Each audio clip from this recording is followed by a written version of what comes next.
The Agenda is powered by DART, Delaware's transit service, moving forward.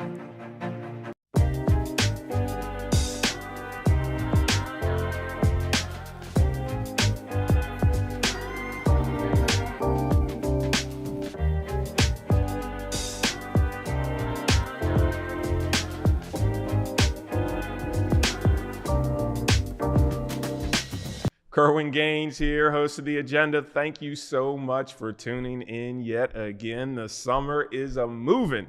It's almost over, actually, unfortunately. But fortunately, the election season is here and the candidates are coming through. And as promised, we are bringing you candidates to the show and letting them tell you all the things that they're supporting to ensure that your issues are heard first right here on The Agenda. Tonight, it's no difference whatsoever. We have currently our state representative, Miss Sarah McBride. Welcome to the show. Good to be back. Thanks so much for having me. And I'm ready for fall, so happy fall. You know what? Fall is my season too. I mean, I love summer, but it just seems like fall's a good thing. I'm a shoulder season person. Spring and fall are my seasons. Okay. Well, hopefully, the primary next week will be your season for you. There's other people running as well, and we wish them all the best of luck in everything that they're doing. But we're excited to see you on the ballot and moving forward and taking advantage of opportunities. We're also excited that you're back again. We were trying to figure out which episode that you were on first and how many times you've been back, but thank you. This is, I believe, your third or fourth time here on The Agenda. Thank you so much for returning. We appreciate it. Thanks for having me back. I have to ask some questions. I need to know, and I have them in order here, but Sarah, what is your motivation to run? I mean, not everyone's patriotic. I know you are. I know you love this country. I know you love this state. But for all the things that are going on in this country, and let's be honest, for obvious reasons, it's going to be hard. Why do you want to do this?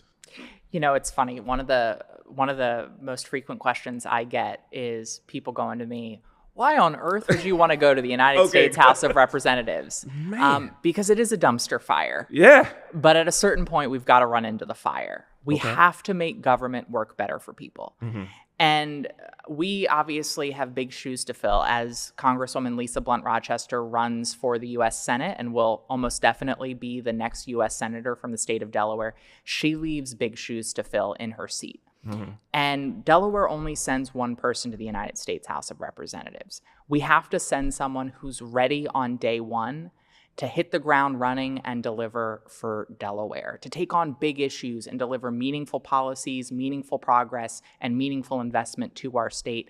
That's exactly what I've done in the Delaware State Senate, where I passed paid family and medical leave, where I helped raise the minimum wage, where I just in June passed the largest ongoing investment in healthcare in Delaware since Obamacare passed in 2010, and where I've been able to do all of that work with bipartisan support and bipartisan collaboration. That's one of the reasons why Lisa Blunt Rochester has endorsed me to succeed her. It's one of the reasons why Senator Carper and Senator Coons have endorsed my campaign, because they know I'm ready. I'm ready to deliver for Delaware in Congress. I'm ready to address the affordability crisis that our neighbors face by delivering historic investments in affordable housing, by guaranteeing affordable child care and health care for every person and family in this state, by passing the kind of common sense gun violence prevention measures I've helped lead the charge on in the Delaware General Assembly, and by helping to protect reproductive freedom in this state when it's under attack at the federal level. And so that's why I'm running, because it is a mess. Congress is dysfunctional.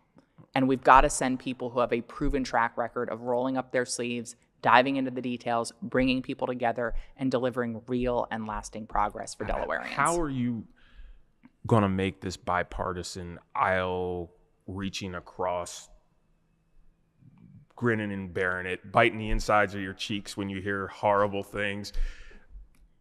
How are you going to make that happen? Well, look, democracy only works if we can have conversations across disagreement. if we can find common ground and, yes, compromise where necessary and where appropriate.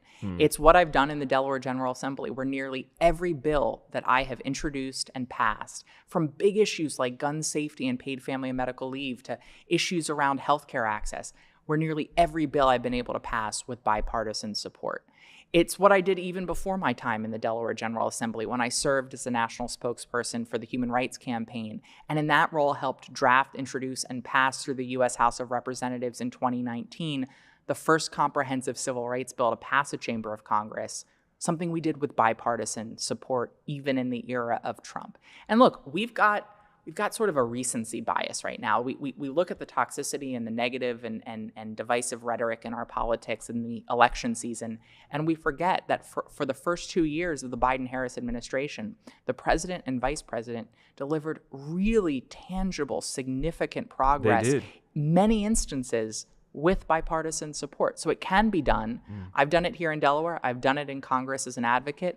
The president and vice president have done it in just the last 4 years. I believe it can be done again in 2025. Okay. I want to read you something. I want to get it right, okay? Believe it or not. This is from Advocate Magazine. There was an article written about you. McBride emphasized that her campaign is about making history and creating meaningful change. This is a direct quote from you. While I'm not running to make history with an election, I'm running to make historic change of all issues that matter. So, I mean, some of that has to do with being the first transgender person in the House. I mean, you've done it here in the state. How much of an impact do you think that is? And I know for a fact you don't want that to overcome the things that you're doing in the House, or you will be doing in the House, and definitely the things that you've accomplished here in the state. But very interested to know your thoughts on this. Sure. Well, as I say in that article, I'm not running to make history with an election. I'm running to make historic progress for Delaware and for the American people. I'm running to make progress on paid family and medical leave and affordable childcare, on healthcare and housing, on gun safety and reproductive freedom. Those are the issues that I focused on in the Delaware General Assembly. Those are the issues that I'll focus on in Congress. There's no question that diversity in government is critical. It's not just the sign of a healthy democracy that everyone can fully participate. It's also necessary to craft effective solutions for a diverse country. I'm proud of who I am. I'm proud of all that I bring to the table. But my focus in Congress will be on delivering on all of the issues that matter, the issues that are actually keeping Delawareans up at night. And frankly, all the other stuff, it doesn't matter unless I am being the best member of Congress that I can be and showing people that no matter who you are or what your background is, the most important thing is that your ideas and not your identity. The most important thing is on whether you can deliver for people, not your gender. And that's the only way that I can guarantee that while I may be a first, I'm not the last. And it's the only way I can guarantee that Delaware is getting the kind of quality representation that we've had from Lisa Blunt Rochester in the House moving forward. And it's that attitude that I love, because what keeps me up at night, I'm going to be very honest, is the economy. Yes. But the part of the economy that represents the job market. We've made a joke off air, never trust a poll, right? You always have to be careful. I understand that there's been plenty of rhetoric about, oh, the job market is still healthy and the economy's healthy. I'm in it still. I'm still dealing with it. I see that the job openings are less. For me in the tech industry, it is not what it was a year to 2 years ago. I know that it can be again, but I know a lot of it is due to interest rates and finance and people not being able to fund capital projects and all these other things. This is affecting the overall economy. Yeah. And I have a feeling that you mentioned it's going to be that you're ready to take on the job day one. I have a feeling that if rates don't lower on the 18th of September, it's definitely going to be a job day one issue for whomever takes office in January. Well, there's no question that interest rates need to come down. And I am cautiously optimistic that as we continue to see inflation come down, as we continue to see progress on that front, that with sustained progress there, we will see interest rates come down. Because to your point, it's necessary. It's necessary for everyone who's trying to buy a home to everyone who's trying to start a business. And if we can't get interest rates down and under control, we're not going to see the kind of growth that we need to see in this country.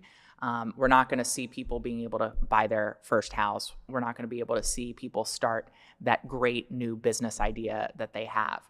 And so I'm cautiously optimistic we'll see the rates come down from the Fed, but there's still more work to do. Even if interest rates come down, we know that still far too many people are struggling under the weight of high costs, from gas and groceries to healthcare and housing and childcare. And it will be my top priority to bring down costs facing families. It's what I've done in the General Assembly, bringing down costs around prescription drugs, making sure that more people can access a quality provider at a lower price point, making sure that we're paying people better, making sure that people have the benefits that they need, bringing down out-of-pocket expenses for childcare, helping to pass budgets that have the largest investment in affordable housing in our state's history. All of these efforts at the state level have to be met with progress at the federal level, because ultimately we can't address this affordability crisis if we don't make the federal government work better and adopt those types of policies writ large. We can't address housing costs if we don't address the housing shortage.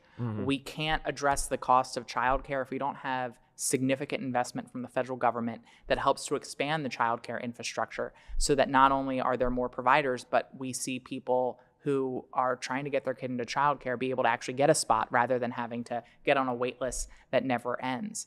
We can limit out-of-pocket expenses for working families when they're accessing childcare with federal investment.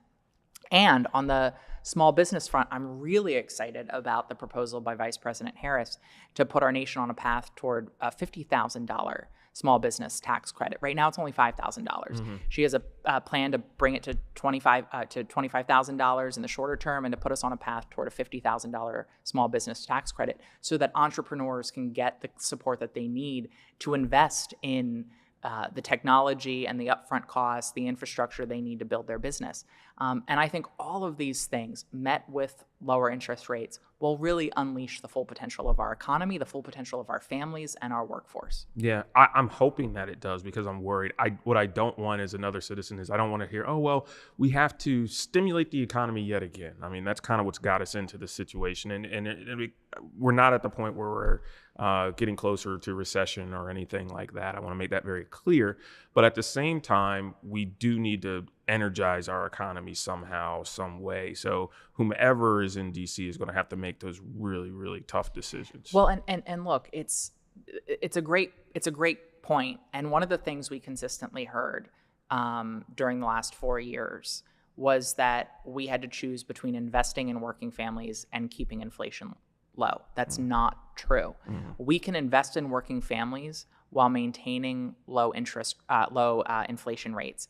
We know that we can pass what the president proposed in 2021 called the Build Back Better Act, to invest in affordable housing, home care and elder care, affordable child care, paid family medical leave. We can do all of that with pay-fors without taxing anyone making under $400,000 a year, but by getting revenue from the wealthiest Americans. We can invest in working people without putting that inflation rate at risk. And how much of the president's agenda, the current president, our great president, President Biden, agenda is going to move forward, do you think, with, if in fact Vice President Harris is elected, the Build Back Better plan, which is great. I mean, there was a lot of great things that came out of this administration, but how much of that is going to flow beyond January? I mean, really? Well, obviously a lot depends on the outcome of the election. It does. And I do want to step back, because I think as we talk about the election, you brought up Joe Biden. And I was just at the Democratic National Convention. Yes, and it was all over the news. It was a really exciting event. And the first night, the Delaware delegation was really proud that the convention came together to celebrate Joe Biden, to celebrate him for a lifetime of service, to celebrate his transformational presidency, and to celebrate the man who made one of the most historically selfless decisions that we've ever seen in politics, to pass the baton to a new generation of leadership and endorse Kamala Harris to be the Democratic nominee for president. And I think with that historically selfless decision, Joe Biden and Kamala Harris and Tim Walz have unleashed a new energy in the Democratic Party that I think enhance our capacity to win the presidency with Kamala Harris and Tim Walz, enhance our capacity to flip the House of Representatives and elect Hakeem Jeffries, the next Speaker of the House, and enhance, and this is going to be the hardest part of it all, enhance our capacity to keep the Senate, keep a Democratic majority in the Senate. But if we do that, which we can, if we do that, then I am confident that we will be able to pass all of the pieces that I just mentioned that fell out of the Build Back Better Act, that didn't make it through to the final bill as it was whittled down to the Inflation Reduction Act, which was still a significant step forward on issues like climate and healthcare. But I believe that if we win this election, we can pick those pieces up from the negotiating room floor and deliver the kinds of investment in our care infrastructure that families and working people need, because we have student loan forgiveness. Well, I think there's absolutely. If you're putting together a Christmas list, I want to make sure that it's on it. I don't think. Yeah, that's fair. I don't think what I just said is a Christmas list. I think it's very, very doable. Okay. I think it's very doable, and we can do it without with 50 votes in the Senate, as long as we have the vice president. Student loan repayment, I think, might require a higher vote threshold to get through. I'm certainly supportive of student loan repayment that helps to alleviate the challenges that working people who are just drowning under student loan debt are facing. I think the president and the vice president have set forth, I think, a really thoughtful balance in making sure we're addressing student loans for those who really need it, without writing a blank check to folks who went to Yale and are making 7 figures as attorneys in New York City. Yeah. And I think that's the right path forward. I want to be honest with you. I first of all, I'm not making 7 figures. Yeah. Okay. Second thing is I'm going to have 3 children all in college at the same time. Yes. You know this for a fact, right? So what do you say to a parent like me where, this is the best part and the worst part, they're all really smart. Yeah. So I know where they're going. So tell me, what words of encouragement from a borrowing perspective can you give to a parent in my situation? That the federal government needs to step up and address student loans precisely for parents like you and students like your children. To your point, let's take a parent right now who's still struggling under student loans. They're struggling to afford childcare. They're struggling to afford housing. They're struggling to just pay the bills, right, to put food on the table. They're struggling with all of that, and on top of which, they're struggling under student loan debt. And that's something we have to be crystal clear about. Student loan debt isn't just the burden for the students who are graduating. It's a burden for our economy because it immediately rips money out of, in many cases, working people's pockets that they can't spend on housing or on childcare or on, hell, going on vacation or buying getting a car, right? Yeah. So it stifles the capacity for working people in this country to invest in our economy. Right. And so we have to look at targeted student loan forgiveness as not just a way of alleviating the burden on the individual, but also unleashing the buying power of the great middle class in this country. And that's really the only way we're going to be able to restore the middle class, is if we help to alleviate folks' financial burdens. So from a philosophy perspective, why is this a partisan issue? Well, I think sadly, so many issues have just become partisan issues. I mean, the red is struggling to put their kids through college just like the blue. Yeah. Why would you? I don't know. I'm not expecting for you to know either, but maybe, I mean, you're a little bit more tuned in than I am. Look, I think Republicans probably have concerns with philosophical opposition to the government stepping in and forgiving loans, despite the fact that the government obviously forgave all the loans we gave during COVID, understandably and rightfully. I also think that for some Republicans, they view student loans as a problem that burdens disproportionately Democratic voters, and they are less interested in solving problems for Democratic voters, which, let me just say, illustrates a larger problem in our politics. Mm-hmm. When we elect people to public office, we should be electing people who are working on behalf of everyone, people who vote for them and people who don't vote for them.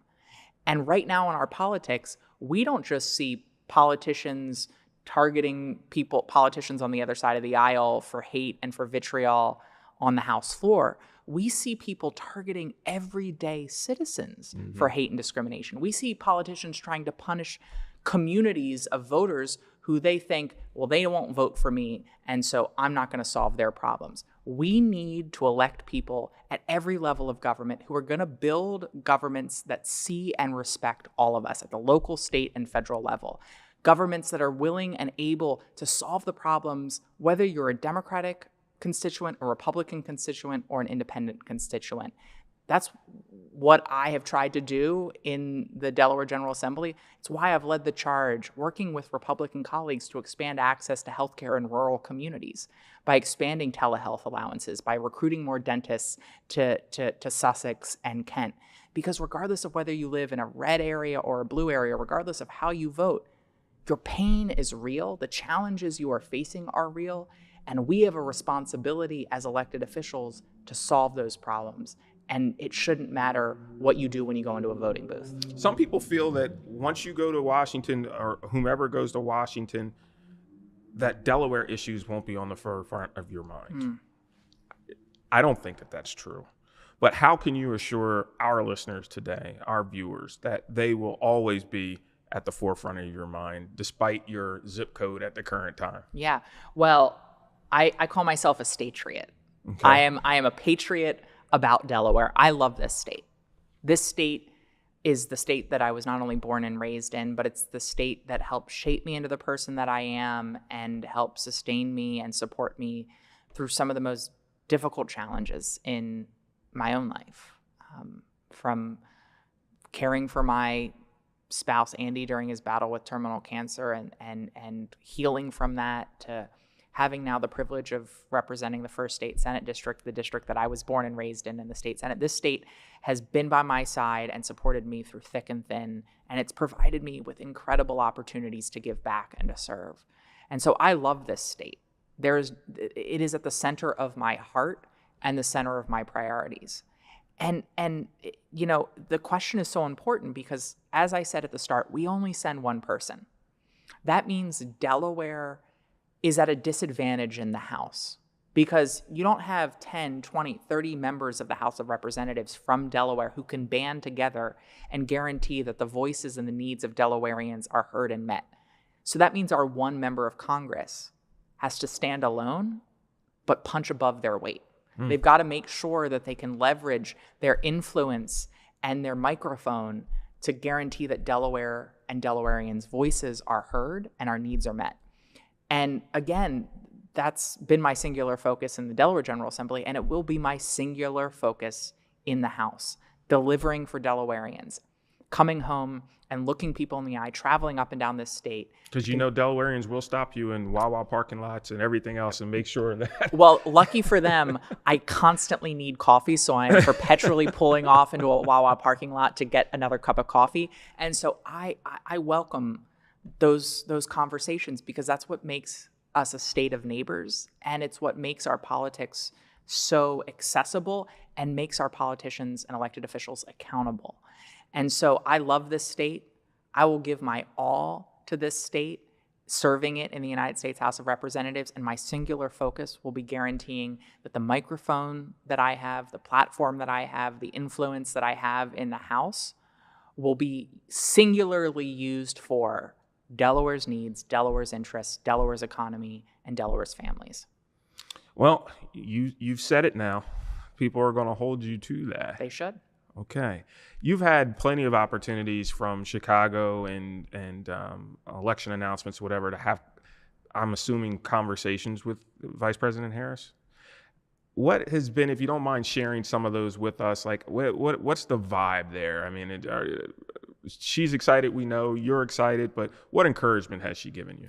Well, I saw her in February or March when the then Biden-Harris campaign office opened here in Wilmington. I saw her again in actually Massachusetts back in July, the day before President Biden made his selfless decision and announced that he would no longer be running for re-election. I was actually with her there. And in both instances, she has been so incredibly encouraging. She, when I saw her in July, congratulated me on the momentum that our campaign has here in Delaware. In addition to the support of Congresswoman Blunt Rochester, Senator Coons and Senator Carper. I've been endorsed by the Delaware Democratic Party. I've been endorsed by former Speaker Nancy Pelosi and our hopefully next Speaker, Hakeem Jeffries. And so she was just incredibly excited about the prospect of working with me in various capacities. And I am so eager to get to Washington to work with a President Harris to deliver the kinds of policies you and I have talked about this evening, the policies that matter most to Delawareans on affordable housing and childcare, healthcare, paid family and medical leave, gun safety, and reproductive freedom. She's a champion of those issues just like I am. And she's going to need not only allies in Congress, but effective allies in Congress who are going to help bring about that agenda and deliver it for the American people. And so we've talked about that. And unfortunately, if she's not elected, we will need people in Congress to support and protect certain rights of citizens, because it's made very clear by the opposition that of the Democratic Party that things are going to change. Well, Donald Trump and J.D. Vance would be an existential threat, not just to our democracy, but to our security as working families and workers in this state, right? The financial security that people are seeking, they will stop at nothing to undermine worker rights, to undermine abortion rights, to undermine voting rights, to undermine LGBTQ rights, to undermine the rights and dignity of working people and families in this state. That's what Project 2025 has made clear. It's what their policy platform has made clear. It's what Donald Trump made clear in his first 4 years when he tried to rip healthcare away from millions of Americans, when he appointed justices to the Supreme Court that have undone Roe and undermined reproductive freedom in this country, when he's undermined elections and tried to overturn election results because they didn't go his way. He has shown time and time again who he is. We should believe him. We should believe him based on what he did in his first term. We should believe him based on what Project 2025 makes clear he will do. Would believe him when he goes on the campaign trail and makes clear what he's going to do. He says what he's going to do, and then he works very hard at doing it. Yes. For the most part, yes. When it comes to anything to set folks back. That's right. In regards to progress. That's right. He seems to work very hard at delivering. The manifesto of Project 2025 says that, and then the dishonesty that he didn't know anything about it when in fact he's met with the authors and the creators of it. He's a certifiable liar, and he has degraded our politics. As I think Vice President Harris said, he is a deeply unserious man, but the consequences of his election would be serious for this country. And to your point, while I am optimistic that Vice President Harris and Governor Walz will win this election, should the unthinkable happen and Donald Trump win, we are going to need people in Congress who have a spine of steel, who have the bravery and the courage and the effectiveness to stand up to a Trump-Vance administration, to defend our rights, to defend our dignity, to defend our democracy, but most importantly, to defend the jobs and the health care and the benefits that Delawareans rely on every single day that the Republican Party will seek to strip. Social Security and Medicare, the Affordable Care Act, they will seek to rip health care, rip benefits away from Delawareans, particularly seniors, and we've got to have someone who's going to stop at nothing to stand in their way and protect those benefits that Delawareans have earned. And you're saying that's you. I'm saying that's me. There it is. Our candidate, Sarah McBride, for the House of Representatives here in Delaware. The primaries next week. We're excited for these elections. You can tune in on election night, on primary night, right here on DETV. We'll be on the air for most of the evening, displaying all the results direct from the Department of Elections right here. You can get your results. There'll be politicians popping in and out throughout the night, encouraging for those stragglers out there that have not voted and waiting with fingers crossed. I'm sure they will be on the results from the election. But thank you so much, Sarah McBride, for coming out, Delaware's own, and appreciate it. Always a friend here on the agenda. And we look forward to seeing you next week right here. Don't change it on the agenda.